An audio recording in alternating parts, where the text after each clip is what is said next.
द्वारा आयोजित पत्रकार कार्यक्रमका आजका प्रमुख अतिथि महामहिम राजदूत डाक्टर शङ्कर शर्माज्यू, उहाँकी धर्मपत्नी लगायत यो मञ्च महासचिव सम्पूर्ण सचिव लेभलका हाम्रा पाहुनाज्यूहरूलाई नमस्कार टक्राउन चाहन्छु र यो हल महासचिव सम्पूर्णलाई नमस्कार टक्राउन चाहन्छु। अब यहाँ सबैले सबै घटनाहरू भन्नुभयो, सबै चाहिँ भन्नुभयो। म मेरो आफ्नै भन्न चाहन्छु। म प्रभुमणिको एउटा कर्मचारीको नाताले यो भारतबाट नेपालमा जुन हामी रेमिटेन्स पठाउँछौँ,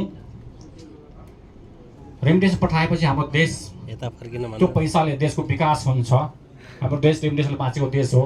अहिले यो देशमा यो देशबाट चाहिँ जुन रेमिटेन्स जान्छ, अहिले हाम्रा थुप्रै नेपाली दाजुभाइहरू, व्यवसायीहरू, बस समितिहरू थुप्रै हुन्डी कारोबारीमा आबद्ध हुनुहुन्छ। यो हुन्डी कारोबार भयो भने के हुन्छ? देशलाई घाटा हुन्छ, देशको विकास हुँदैन। किनकि हाम्रो देश मेरो देश रेमिटेन्सले बाँचेको देश हो। त्यसैले यहाँ जति पनि साथीहरू हुनुहुन्छ, मेरो आवाज फुकोस् र यो आवाज हाम्रो चाहिँ राजदूतावास शङ्करजी शर्माजीले सुन्नुहुनेछ र यसलाई कार्यान्वयन गर्नुहुनेछ।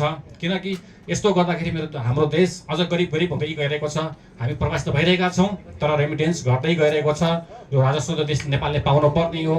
सायद उहाँहरूले जुन रेमिटेन्स नगरिकन थर्ड बाटो ओएबाट जुन पैसा नेपाल पठाउनुहुन्छ, त्यसले गर्दाखेरि मलाई लाग्छ 1 महिनामा 5 अर्ब, मेरो डेटा 5 अर्ब घाटा हुन्छ। 12 60 अर्ब जति त्यो मेरो देशले पाउँदैन। सायद 60 अर्ब हुन्छ भयो भने नेपालमा 5वटा फ्याक्ट्री खोल्न सकिन्छ। त्यसैले हुन्डी कारोबार त नगर्नु हुन म यहाँलाई अनुरोध पनि गर्दछु र यो हुन्डीको बारेमा हाम्रो राजदूतावासले एकदमै चाहिँ नेपाल सरकारसँग समन्वय गरेर कसरी हुन्छ यसलाई रोकिन हुन म हार्दिक अनुरोध गर्दछु। हजुर नमस्कार, धन्यवाद।